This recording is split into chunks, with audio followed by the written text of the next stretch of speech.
Lembah Luar, lembah bersejarah, merakam sebuah peristiwa di sebalik keindahannya. Buminya menyaksikan pahlawan Islam syahid dalam memperkenalkan iman dan takwa.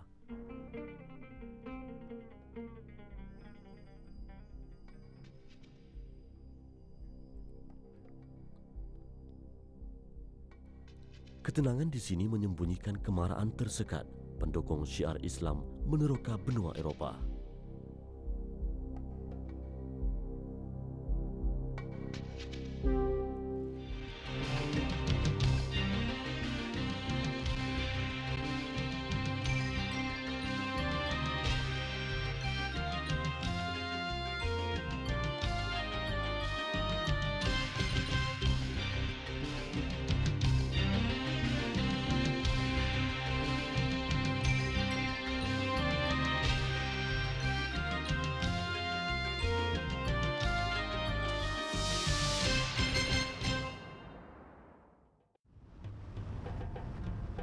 Saya menjejaki laluan pejuang Islam, merintis jalan menyeberang pergunungan Pyrenees memasuki Perancis di utara Spanyol.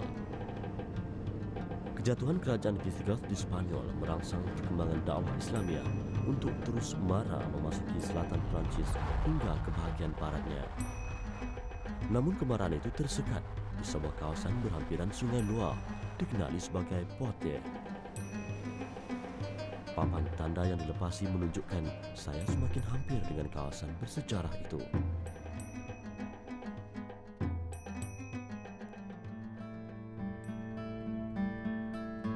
Bunga di Poitiers mekar seperti cita-cita Musa bin Nusair, wakil pemerintah Islam di Spanyol, untuk mengibarkan panji kebenaran di Konstantinopel, seterusnya menjadikan seluruh wilayah di Laut Mediterranean disinari nur Islam melalui selatan Perancis. Poitiers terletak di bahagian tengah barat Perancis, adalah wilayah terakhir kemarahan pembawa panji Islam di negara ini. Menjadi tempat pertemuan sungai Clien dan Boisvert, pecahan dari sungai Loire, serta penghubung antara bahagian selatan dan utara Perancis. Kawasan tinggi ini dikatakan medan pertempuran 3 peperangan bersejarah di Perancis.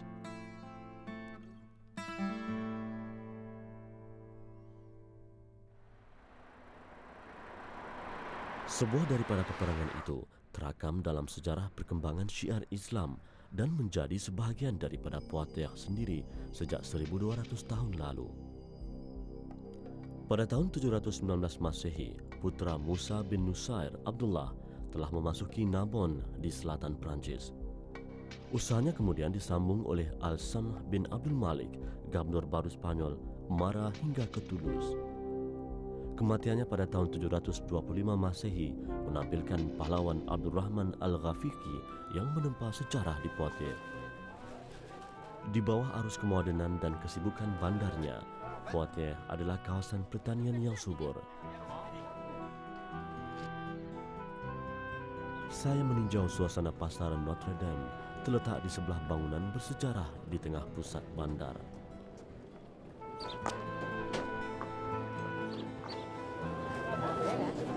Pasar ini dibuka 2 kali seminggu, yaitu pada hari Sabtu dan Ahad sahaja.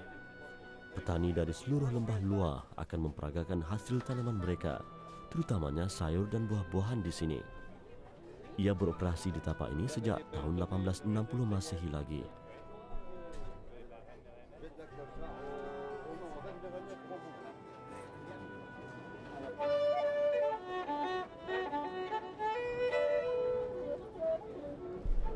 Pengunjung pasar dihiburkan dengan irama gesekan biola dan tiupan seruling seniman jalanan. Kebiasaannya dalam bulan Jun setiap tahun, pemuzik akan berkumpul di pasar ini untuk berkongsi hasil seni mereka di samping memungut derma.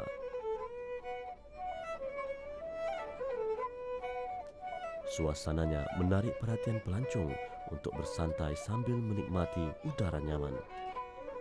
Selain sebagai sebuah destinasi pelancongan, ia terkenal dengan universiti kurun ke-15-nya. Namun pelancong dan penuntut di sini kadangkala disogok dengan peristiwa kekalahan tentera Islam dalam peperangan Poitiers.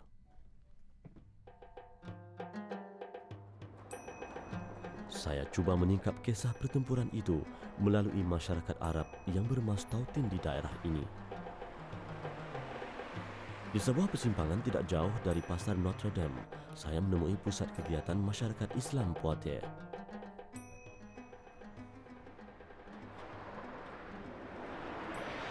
Kehadiran saya disambut oleh pengarahnya selaku imam pusat ini yang berusia di awal 30-an, berasal dari sebuah negara Afrika Utara. Hassan, graduan jurusan bahasa sebuah universiti di London, memainkan peranan utama mengembangkan syiar Islam melalui institusi di bawah pengawasannya. Di pusat kegiatan inilah umat Islam Poitiers mendirikan solat Jumaat dan kuliah agama bagi menghidupkan ruh Islam di bumi asing. Islam adalah agama minoriti di bandar berpenghuni 110,000 orang ini. Kebanyakan mereka berhijrah dari negara Afrika Utara seperti Tunisia, Algeria, dan Maghribi.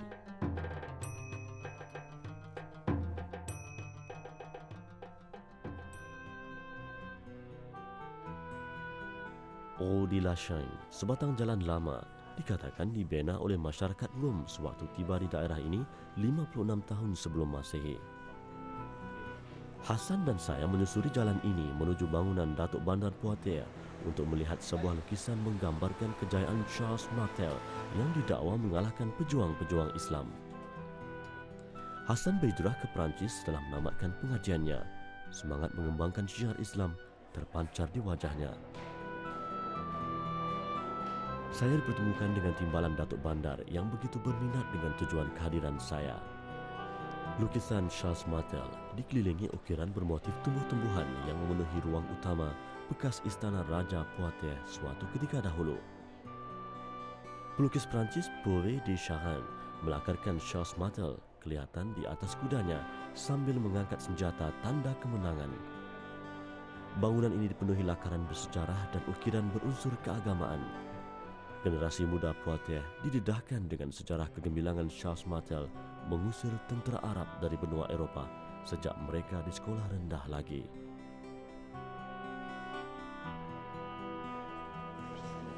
Abdul Hamid, timbalan Datuk Bandar Poitiers, berasal dari Tunisia. Istrinya berbangsa Perancis kelahiran Poitiers. Dia memegang jawatan timbalan Datuk Bandar lebih setahun lalu. Saya memasuki sebuah lagi bangunan bersejarah bagi penduduk Poitiers bersebelahan dengan bangunan Datuk Bandar.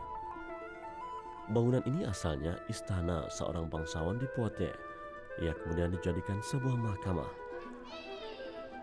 Poitiers mengabadikan bangunan lamanya sebagai lambang kebanggaan penduduk tempatan. Oleh itu amat sukar untuk menemui binaan moden pusat bandarnya, walaupun kehidupan masyarakat di sini jauh ke hadapan daripada usia bangunan bersejarah yang ada.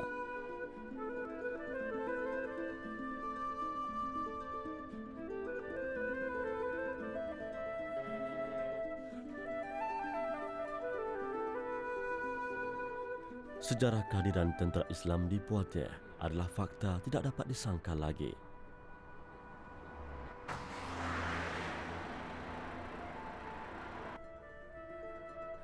Panorama sebegini indah dan mendamaikan pada hari ini sebenarnya adalah panorama dinikmati masyarakat Poitiers pada saat kegemilangan Islam.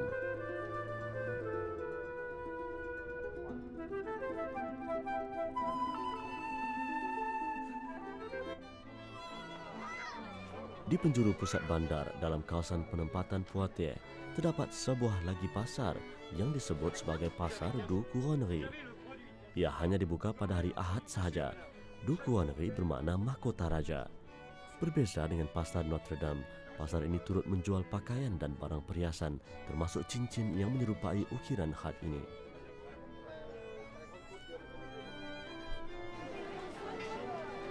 Ada beberapa peniaga berbangsa Arab di pasar ini.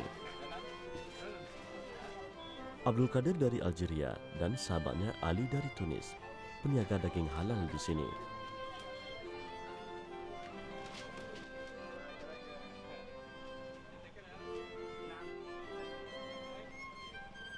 Kehadiran mereka menunjukkan Islam kembali bertapak di benua Eropah selepas pertempuran bersejarah di Poitiers. Mungkin cahaya Islam akan bersinar semula.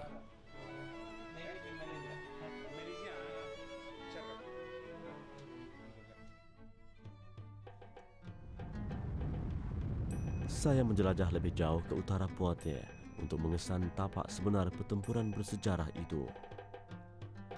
Kira-kira selepas 2 jam dalam perjalanan, naluri saya terpanggil untuk mengetahui lebih lanjut tentang kawasan ini setelah melihat suasana persekitarannya seolah-olah ingin menceritakan sesuatu.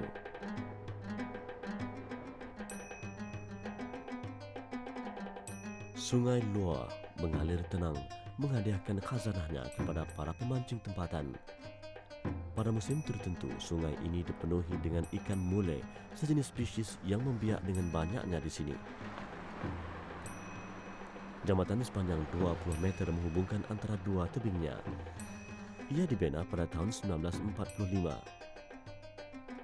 Di awal musim panas, airnya melimpah hingga ke tebing apabila salji mula cair terkena panahan cahaya matahari.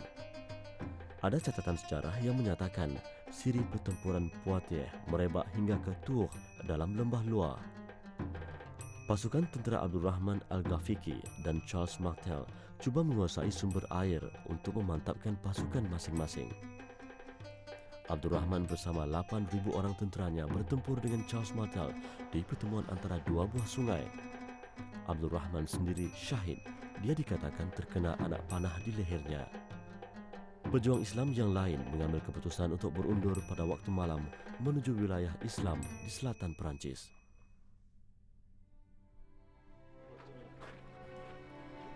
Lembah Loire terkenal dengan kesuburan tanamannya.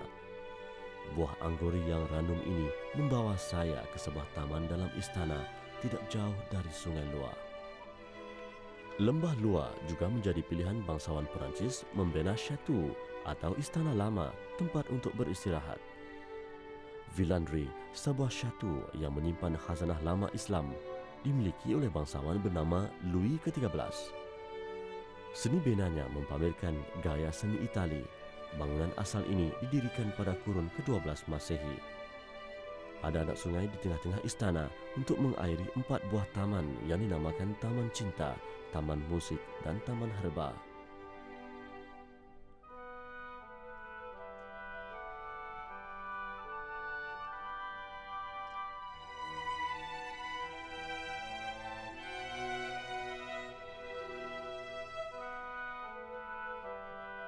Saya ke sini untuk menyaksikan serpihan ukiran kayu kurun ke-13 Masehi yang diambil dari sebuah masjid di Spanyol dan diletakkan di siling sebuah ruang istana ini. Ukiran ini jelas memaparkan seni bina Islam. Ia dibeli dari Toledo oleh pemilik istana ini.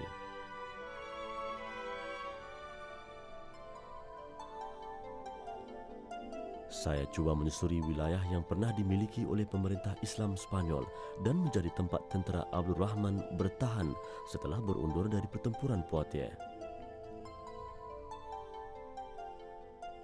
Dua warga Perancis, Joseph dan Trang, berasal dari Afrika dan Vietnam, bersedia untuk membantu saya mencari kawasan wilayah itu. Saya mengharung perjalanan sejauh 1,000 km untuk sampai ke bandar Bordeaux dan Toulouse di selatan Perancis.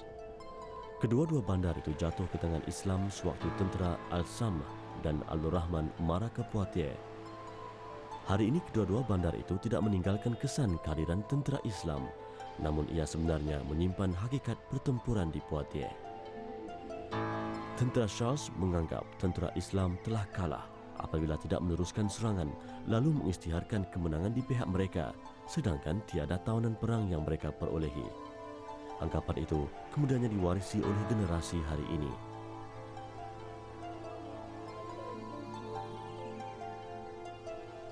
Saya terus mencari tanda kehadiran mereka di sini. Masa yang berlalu mungkin turut membawa bersama bukti kehadiran itu. Tentera Islam dipercayai menjadikan Narbonne, sebuah wilayah di sempadan Perancis dan Spanyol, sebagai kubu terakhir mereka. Narbonne membungakan harapan saya untuk melihat bukti kehadiran tentera Islam di wilayah ini.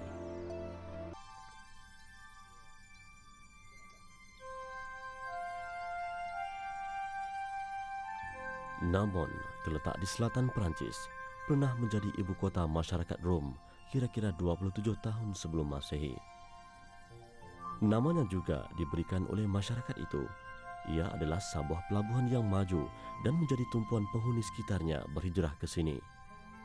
Barangan berunsurkan kayu, tekstil, bahan makanan seperti keju dan daging menjadi ekspor utamanya ketika itu. Hari ini Nabon menjadi tarikan pelancong kerana kawasan pantai dan bangunan bersejarahnya. Beberapa runtuhan di sini menarik perhatian saya kerana menyerupai menara kawalan yang pernah saya temui sebelum ini. Bandar berpenduduk lebih 45,000 orang ini pernah menerima kehadiran Panglima Islam Abdullah bin Musa ketika mula memasuki Perancis.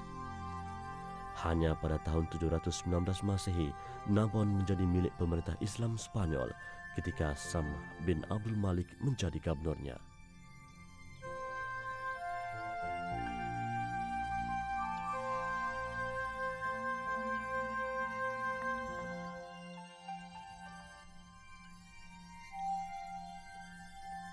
Kediaman ini dibina mengelilingi sebuah teluk dikenali sebagai perkampungan lama Guisa masih di dalam wilayah Nabon.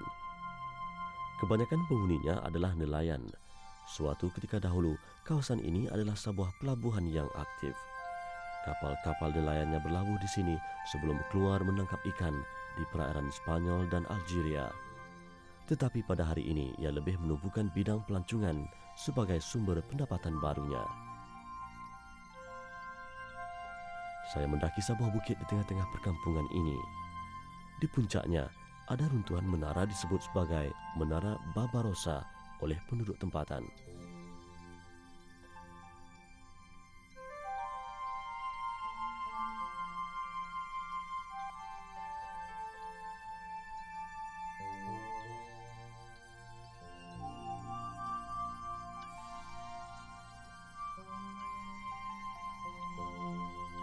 Perkataan barbar mempunyai kaitan dengan gelaran yang diberi kepada pejuang Islam ketika memasuki benua Eropah. Mereka turut digelar orang Moor di setengah tempat di Eropah. Dari kawasan ini, seluruh perkampungan dan kawasan teluk dilihat dengan jelas. Tidak syak lagi, ia adalah menara yang digunakan untuk tujuan pertahanan. Nabon adalah tapak pertama pejuang Islam memulakan gerakan memasuki Perancis. Ia juga kubu terakhir pejuang Islam selepas pertempuran bersejarah pada tahun 732 Masehi.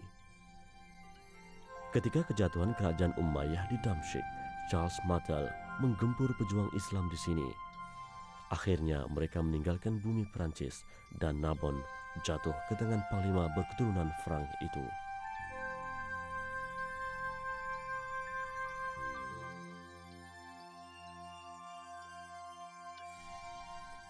Saya meninggalkan Perancis dan kembali ke Spanyol menuju bandar Cordoba untuk menyingkap sejarahnya.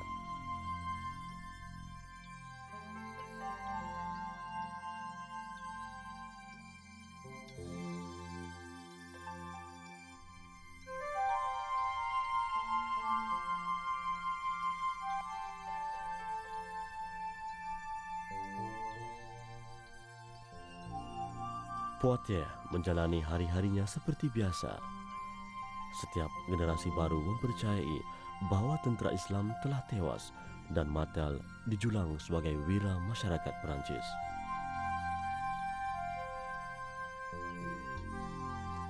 Warna sari serta rencah kehidupan masyarakat setempat berterusan tanpa menoleh ke belakang lagi. Bagi mereka yang mengetahui pasti akur bahawa di sebalik kehidupan maju serba moden kini pernah tertegak panji-panji pejuang Islam memancarkan sinarnya.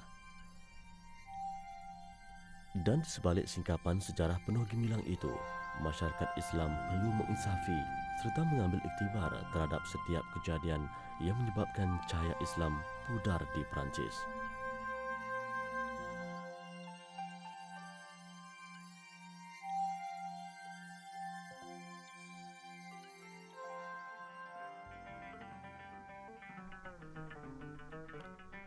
Saya agak terkilan kerana tidak banyak kesan tinggalan yang boleh ditemui. Namun, tempat-tempat yang disebut dalam catatan sejarah dapat saya terokai untuk mendalami pengertian sejarahnya.